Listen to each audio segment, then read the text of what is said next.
방문하기엔 고즈넉한 분위기가 가득한 이곳, 우면산 자락에 위치한 국립국악원인데요.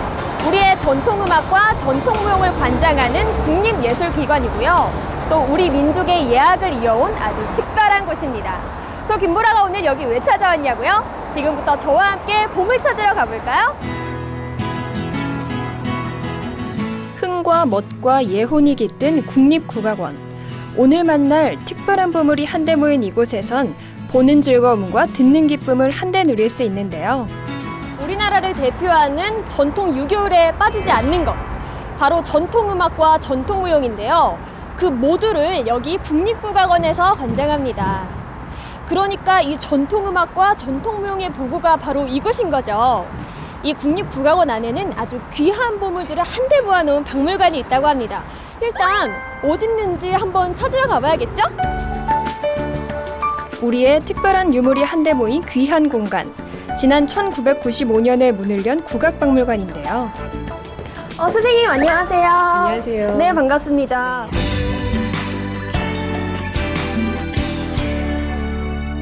오늘은 정말 미모의 선생님을 모셨는데요. 선생님, 제가 국립국악원은 좀 알고 있는데요. 국악박물관 좀 생소한 것 같아요. 네. 박물관 소개 좀 부탁드립니다. 국립국악원에 소속된 국가의 박물관입니다. 특히 가장 특징적인 것은요, 천년의 역사를 지닌 우리 음악이 다채롭게 전시가 되어 있는 국내 유일의 국악 전문 박물관입니다. 우리나라 최초 또 유일의 국악 전문 박물관. 역사적으로 또 문화적으로 큰 의미를 갖고 있는데요. 1300여 점의 유물이 한데 모여 있는 곳. 자, 어떤 보물부터 찾아볼까요? 선생님, 저희가 오늘 첫 보물은 궁중음악실에서 만나볼 텐데요. 궁중음악실은 어떤 공간인가요? 궁중음악실은 그 옛날에 궁중음악이라고 하면은 보통 악이라고, 지금은 음악이라고 하잖아요. 그냥 악이란 한자를 따서 이 안에는 우리가 생각하는 악기뿐만이 아니라 춤이라든지 노래 이런 것이 모두 복합된 의미를 뜻했습니다. 그래서 이 궁중음악실은 그런 그러니까 악기도 있고요, 춤도 있고 노래도 있는 그런 전통 그 잔치나 제례에 쓰였던 궁중 음악을 한눈에 볼 수 있도록 저희가 전시를 한 첫 번째 공간입니다. 궁중음악실은 그 입구부터 전통의례 행사에서나 볼 수 있던 전통 국악기들을 만날 수 있었는데요. 이쪽에 있는 악기들은 그러니까 연주하는 모습 자체도 아마 생소하실 것 같은데요. 타악기, 그러니까 소리를 내서 음을 가질 수 있는 타악기들이 전시가 되어 있습니다. 네. 제일 오른편에는 특종이라고 하는 악기고요. 지금 서양 음악에서 보는 도라는 음을 낼 수 있는 그런 종입니다. 그리고 이쪽은 방향이라는 유율 타악기고요. 저쪽은 편경이라고 하는 돌로 만든 유율 타악기입니다. 그리고 아래는 우리가 흔히 볼 수 있는 아쟁이라든지 가야금, 검은고, 그리고 당비파까지 전시를 해놓았습니다. 네. 한데 국악박물관에 웬 병풍인가 궁금하시죠? 선생님, 여기 앞에 보니까 또 예쁜 인형들이 많이 있네요. 네. 이런 인형들은 사실은 이 뒤쪽에 있는 병풍을 보시면 되는데요. 이런 병풍은 전통적인 그 말을 따르면 도병이라고 합니다. 그 도병이라고 하는 뜻은 지금 이 도병 자체는 고종 때 기로연을 기록한 그 병풍입니다. 네. 이 안에서는 그 당시에 어떤 장면에서 그 음악들이 그리고 춤들이 어떻게 펼쳐졌는지를 한눈에 그려서 보여지는 장면인데요. 이런 거는 이제 음악학적인 측면에서도 우리가 그런 것을 재현을 하고자 했을 때, 전통을 제대로 재현하고자 했을 때 굉장히 그 절차를 그대로 따를 수 있는 굉장히 귀중한 사료가 됩니다. 그래서 이 앞에 있는 인형들도요, 저기 그 도병들을 보시면 춤추는 장면들이 그려져 있어요. 네. 그런 장면들을 그대로 재현을 인형으로 해놓은 그런 구조라고 볼 수 있습니다. 궁중무용은 옛날 언어로는 정제라고 표현을 합니다. 그래서 나의 재능을 공손히 바친다라는 뜻을 갖고 있거든요. 그래서 이 정제는 크게는 음악의 쓰임에 따라서 우리나라 향악이라는 표현을 따서 향악 정제가 있고요. 그 다음에 중국에서 들어온 음악에 맞추어 춘다고 해서 당악 정제라는 게 분류가 크게 두 개로 나뉩니다. 네. 이 오른쪽에 있는 이 인형들은요, 선유락이라고 하는 정제입니다. 이거는 말씀드린 두 가지 정제 중 향악 정제에 포함되고요. 이렇게 커다랗게 채색된 아름다운 배 위를 둘러싸고 어부사를 부르면서 추어지는 그런 궁중무용이라고 볼 수 있고요. 한 걸음 이쪽으로 옮겨서 보시면은 이것은 포구락이라고 하는 궁중무용인데 이건 당학정제입니다. 그러니까 네. 중국의 그런 선법에 맞추어서 추어지는 그런 궁중무용인데요. 앞에 포구문이라고 하는 저런 그 장치가 있잖아요. 네. 저기에 이제 무용수들이 조그마한 공을 던져서 그 게임을 하는 거예요. 이렇게 뭐 잘 들어간 사람들은 꽃을 주고 잘 들어가지 못해서 옆에 떨어지는 무용수들에게는 먹으로 얼굴에 이렇게 그어서 재밌게 놀 수 있는 그런 네. 무용이라고 볼 수 있습니다. 이번엔 어떤 악기를 만나볼까요? 이쪽에 있는 악기들은 그 왼쪽에서는 편종을 보셨는데요. 똑같이 서로 음이 다르지만 그 편경이라고 해서 16가지의 음을 낼 수 있는 돌이 있는 그런 악기이고요. 그리고 박이라든지 장구, 그 다음에 이쪽은 음악의 끝을 알리는 어라는 타악기고요. 그 다음에 이쪽은 축이라는 악기로요. 이런 재래악이 있을 때 음악의 시작을 알리는 역할을 합니다. 이 마지막에 있는 악기는 편종입니다. 그래서 편종이라고 해서 서로 음이 다른 12개의 종을 매달아 놓고 그 음의 쓰임에 따라서 그 도구를 사용해서 딱딱 쳐서 소리를 내는 타악기입니다. 네. 이 화려한 영상 궁금하시죠? 선생님, 그러면요, 지금까지 저희가 둘러본 악기들을 여기 영상을 통해서 직접 볼 수 있는 건가요? 네, 맞습니다. 지금 보시는 영상은요, 국립국악원에서 제작한 그 뮤지컬이라고 볼 수가 있는데요. 세종대에 있었던 그런 음악과 잔치의 모습들을 저희가 그 무대에 맞게끔 그대로 재현을 해가지고 제작한 영상입니다. 궁중음악과 춤의 모든 게 한데 모인 궁중음악실 꼼꼼히 만나봤고요. 자, 이제 또 다른 유물을 만나러 가는데요. 특별한 기대감을 품고 향한 곳은 바로 궁중음악인실입니다.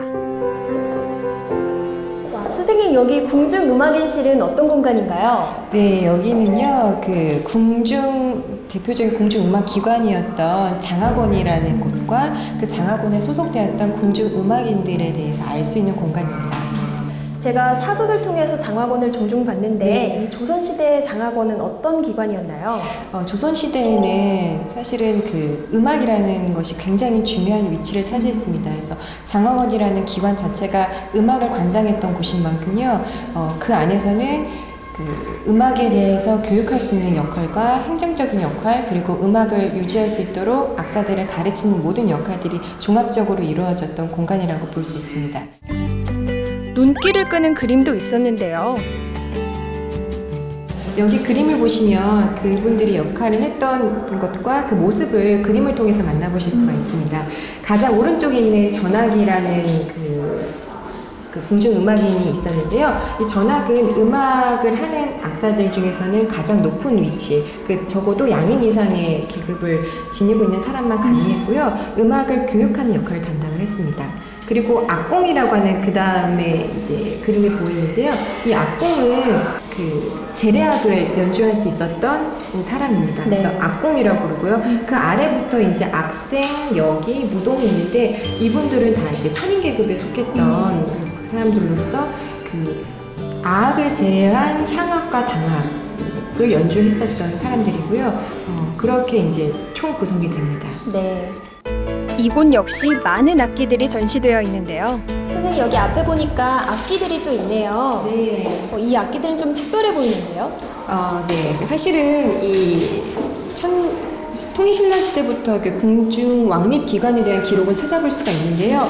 이 장학원이라고 하는 건 사실 조선 중후기 때부터 붙여진 이름입니다. 그 이름은 여러 가지 변천을 거쳐왔어요. 근데 이제 일제시대 1910년 이후로 들어가면서 사실 왕립 음악기관이라는 역할이 굉장히 많이 축소가 됩니다. 그래서 악사들도 생계를 위해서 음악을 버리고 자신의 직업을 버려야만 했었고요. 그런 상황에서 끝까지 이 음악 그리고 악기를 지키고 나라의 정신을 지키고자 했던 그런 마지막 세대들이 혼이 담긴 악기들입니다. 지금 여기서 보실 수 있는 악기는 이제 여러분들이 흔히 보실 수 있는 대금, 해금, 검은고일 수 있겠지만요. 실제적으로 그 마지막 악인이었던 장학원의 악인이었던 김성진 명인의 대금과 최인선 명인의 태평소, 김천흥 명인의 해금, 그리고 장인식 명인의 검은고까지 실제적으로 그 사람들이 직접 연주했던 악기를 직접 보실 수 있는 귀중한 자리라고 볼 수 있습니다. 조선의 마지막 악인들, 우리 음악을 지킨 그 명인들의 혼이 느껴지는 방인데요. 선생님 여기 앞에 보니까 의복들이 색깔이 다 달라요. 네. 이유가 있나요? 네, 이제 굉장히 우리 재래학이라고 하면 제가 형식이 굉장히 중요하다고 했잖아요. 네. 그렇다 보니까 이렇게 의상의 복식에 따라서도 그 사람이 맡고 있는 역할이 다 다릅니다. 그래서 크게 녹색, 빨간색, 파란색으로 나뉘는데요. 이 녹색은 아까 장학원 소속 악공 중에서 가장 높은 계급에 속했던 전학이라고 하는 사람이 있습니다. 네. 그러니까 그 전학이 그 집박을 치는 역할을 하는데요. 그 음악 중에서 가장 지휘자의 역할을 하는 그런 중요한 역할을 했던 사람은 저렇게 녹색 옷을 입고요. 그 다음에 악기를 연주하는 사람들은 보통 이렇게 빨간색의 홍주의를 입고, 그 다음에 춤을 담당했던 사람들은 이렇게 남주의 파란색의 옷을 입고, 예, 그렇게 잔치를 연양을 했습니다. 우리 전통음악의 산실인 동시에 지금도 그 맥을 이어가는 귀한 곳인데요. 선생님은 항상 이렇게 박물관에서 보물들과 함께 하시잖아요. 네. 그런데 오늘은 저랑 다시 둘러보시면서 직접 이렇게 설명해 주신 느낌 어떠셨나요? 사실은 여기서 이제 일반 관람객들도 많이 다녀가지만 보지 못하시는 분들이 이렇게 귀중한 자료들을 사실은 더 많이 봤으면 하는 아쉬움이 있었어요. 이렇게 유교 방송을 통해서 비록 집에 계시지만 이렇게 한눈에 알아볼 수 있도록 요목조목 설명을 또 질문해 주신 만큼 설명을 드릴 수 있어서 저 또한 굉장히 유익한 시간이었습니다. 네, 정말 귀한 설명 너무너무 감사드립니다, 선생님. 저희는 또 다음 주에 만나뵐 수 있겠죠? 네, 감사합니다. 감사합니다. 전통음악의 향연, 그 현장을 찾아서일까요? 겨울 앞에서도 마음이 참 따뜻해졌는데요. 조선시대 중요한 국가 행사 때면 어김없이 함께했던 전통음악. 요즘에는 주로 텔레비전을 통해서 보게 되는데요. 하지만 유교 이념 아래 우리 조상들이 지켜온 전통음악. 이 모두가 우리가 지켜야 할 보물 아닐까요? 국립국악원에서 함께한 보라의 보물찾기. 여러분들의 가슴에도 우리의 아름다운 전통음악이 함께하길 소망합니다.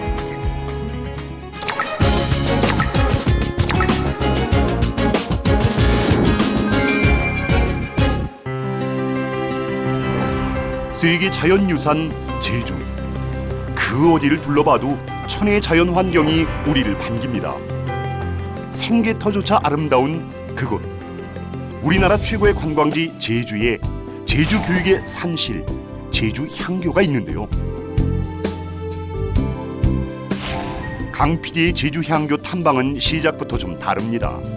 멀리서 온 손님을 위해 한데 모인 향교 식구들이 고유레이를 준비한 건데요. 이것이 바로 제주 향교가 고집해온 예절입니다. 난생 처음 고유례에 직접 참가한 강 PD도 긴장한 기색이 역력합니다. 사실 대성전에서 예를 올리는 절차인 제법 익숙해졌는데요. 하지만 많은 의전장들 앞에서 향을 피우고 또 술을 올리는 과정 하나하나가 특별한 의미로 다가옵니다.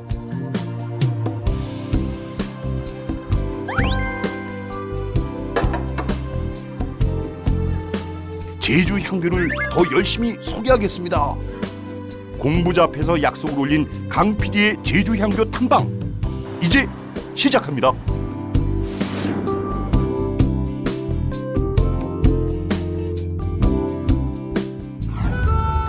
고유례를 올린 덕인지 오늘따라 전교님 앞에 강 PD 유난히 더 공손한데요.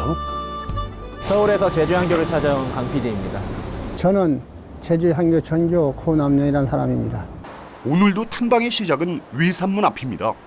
오자마자 이렇게 대성전에서 참배를 드리고 시작하는 경우는 처음인데 지금 방금 드린 참배가 어떠한 의미를 담고 있는 참배가 될까요? 처음 오시면은 선현에게 인사를 해야죠. 우리가 인사를 해야 되기 때문에 처음 오시자마자 여기에 대한 설명을 하고 안내를 해서 가서 대성전에서 공부자님을 비롯한 오성이와 공문십철, 송조육천, 또 우리하고 18년 39일을 모신 데 가서 배하를 하고, 그러고 나서 주위에 대해서 설명도 듣고 관광도 하고 나가는 해온 예이기 때문에 맨 처음 들어오면 공부자님에게 예의를 올려야 되기 때문에 그 공부자에 먼저 참배를 하는 겁니다. 제주 향교는 입구에서부터 제주 역사의 흔적이 느껴지는데요. 첫 보기에도 제주 향교는 이제 깊은 역사를 자랑할 것 같은데 제주 향교가 제주도 최초의 또 학교라고 들었어요. 1395년 태조 원년에 창건이 되었습니다. 그 태조 원년에 생기는데 그것이 지금 맞습니다. 그날은 관학이었고 선균관이 지금 같으면 중앙대학교격이 되고 지방 학교로서 제주도에서 학당과 선비들에게 선비 제자들을 사대부 제자들을 공부 가르쳤던 곳이 바로 제주향교입니다. 바로 그러니까 제주향교에 일반 서민들에게 학교가 처음 창건된 것은 우리 제주향교가 처음이었죠.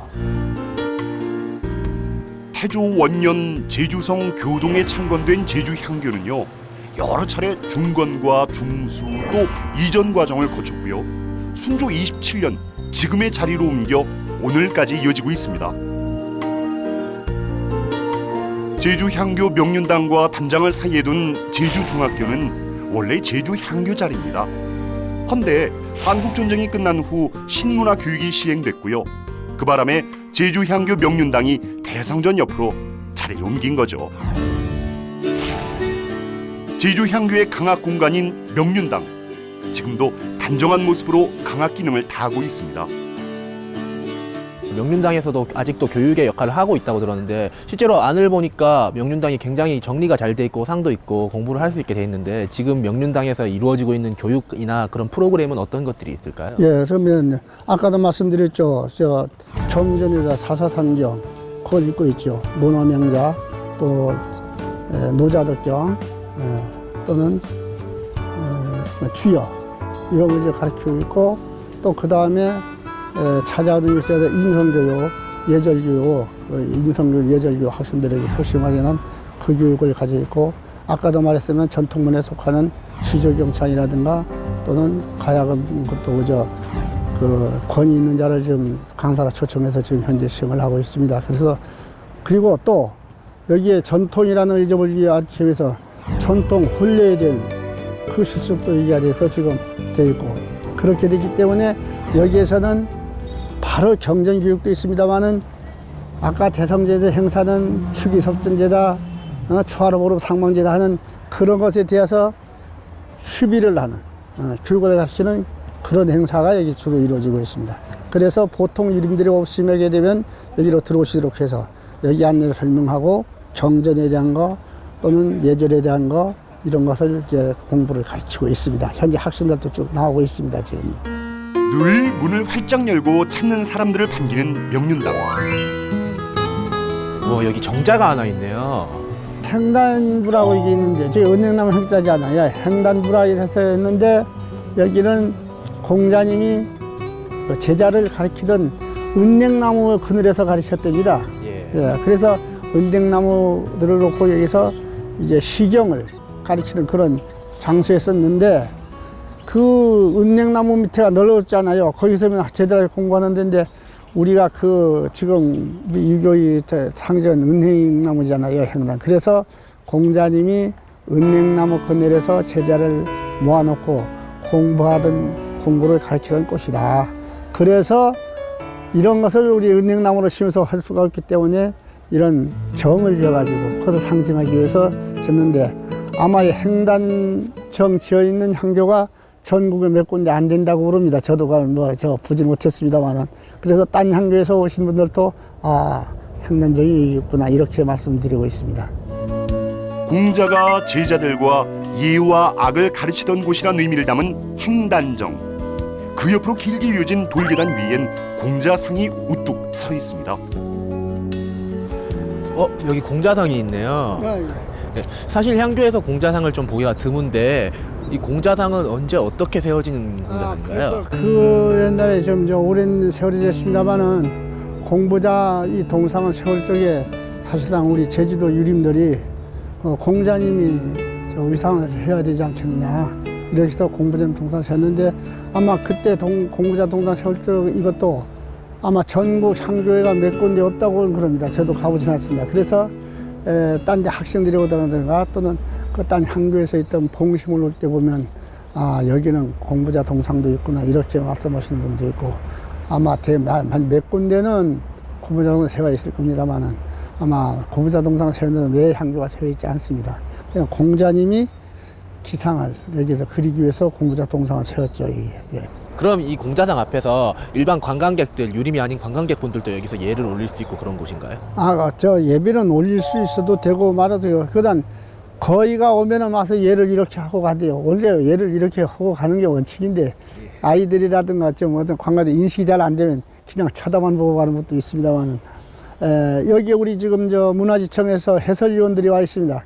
해설위원들이 와서 같이 따라오면 반드시 얘를 올리도록 얘기를 하는데 해설위원들이 안 따라오면 주위에 나무 끝에 쭉 돌아보면서 그냥 이렇게 보고 아 이게 뭐냐 몰라서 가서 물어요 지금. 그러면 제가 그때 설명해드리고 이러죠. 예. 그래서 반드시 예를 하는 게 원칙이죠. 우리도 무슨 아침에 먹고 예를 하고 지나옵니다만. 예, 그렇지 않아요? 높은 사람이 또 우리 행정에서 높은 대통령이 여기서 동상했으면 반드시 예를 하고 가는 마찬가지로 우리 인류의 최고인 문선망이잖아요. 역사에 기록 남는 망은 아니지만 우리의 선거에서 인간이 불월에서 도에서 가장 높으신 어른이 바로 도덕과 예의를 마냥 베풀어서 제일 높으신 어른이 공자입니다. 그래서 중국에서 그것이 나중에는 대성, 지성으로 대성, 지성, 문선왕으로 딱 승격했잖아요. 그렇기 때문에 얘를 반드시 해야 돼요. 이때는. 제주 향교의 문묘, 바로 강 PD가 고유례를 올린 대상전엔 모두 39위의 위패가 모셔져 있습니다. 안자, 증자, 자사, 맹자를 포함한 5성의 중심은 공부자 위패가 지키고 있고요. 공문 10철, 송조 6현, 한국 18현의 위패도 있습니다. 잘 닦인 길 끝에 굳게 닫힌 문이 눈에 띄는데요. 횡단정 뒤에 있는 이 건물은 어떤 건물인가요? 아, 여기는 5성이 공자님, 맹자님, 공자, 안자, 증자, 자사자, 맹자의 5성이 아버지를 모시는 이제 곳이 바로 개성사라고 그럽니다. 아, 여기가 바로 개성사군요. 예, 그렇습니다. 중국 5성의 아버지를 모시기 위해 지은 사당이 바로 개성사입니다.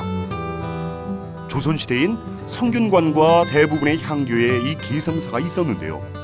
하지만 지금 개성사가 있는 향교는 그리 많지 않습니다. 여기가 바로 개성사의 내부군요. 예, 개성사인데 이제 위패를 잠깐 말씀드리겠습니다. 아까도 말씀드리니까 오성위 선고라 그랬죠. 선고는 먼저 선자의 아버지 고자입니다. 예, 돌아가신 분은 고를 쓰죠. 형이. 그러나 선고라고 그러는데 즉 우리만 하면 아버지. 그렇게 되면은 공자님이 선고, 제국공 공시라 이렇게 해서 저기 아버지요.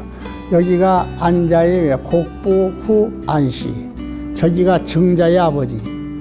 세뇌무 후 송성공. 또 여기가 사수 후 공시. 여기가 자사자. 저기가 추국공 맹시. 저기가 맹자의 아버지. 예, 그렇게 해서 웃더러 내 이름을 안 넣고 그저 무슨 씨 이렇게 놓았습니다. 예. 제주 향교는 아름다운 풍광과 조화를 이룬 단함을 담고 있었는데요.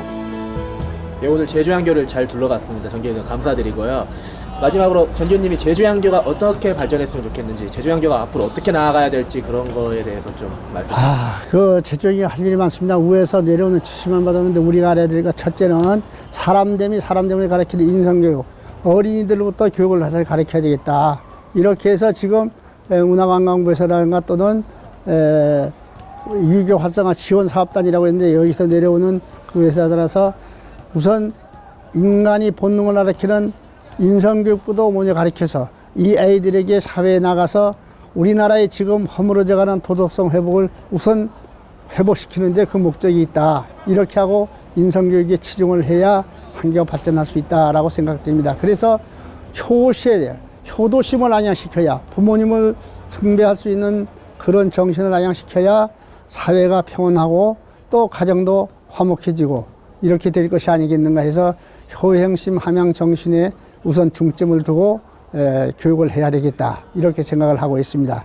그래서 일반 유림들도 많이 찾아오는 유림이 되도록 해서 많은 상영 프로그램이라든가 이런 것을 좀 많이 구비를 해서 프로그램을 많이 해야 되겠다라고 생각을 하고 있습니다. 제주 교육의 산실 제주 향교가 미래 인성교육의 요람으로 자리하길 바랍니다.